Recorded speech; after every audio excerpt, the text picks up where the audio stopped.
बेटियां बेटियां रब की शान होती हैं, उम्र भर फेल ही नहीं होती, नित नए इम्तिहान भी देती हैं।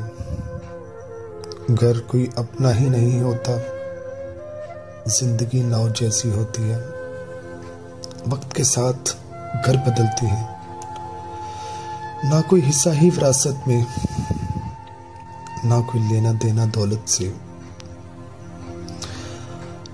न तलब होती है दुआओं में, आ भी जाए तो खबर मिलती है कि जी बेटी खुदा की रहमत है, और बेटे पे जश्न सजते हैं। बेटियां बूढ़े वालिदैन पे जब वक्त के साथ जान भी देती हैं,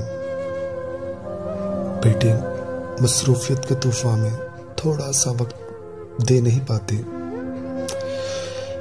बेटे भी अच्छे होते हैं, लेकिन बेटियां लाजवाब होती हैं। बेटियां सख्त जान होती हैं। बेटियां तो चट्टान होती हैं, क्योंकि बेटियां तो रब की शान होती हैं।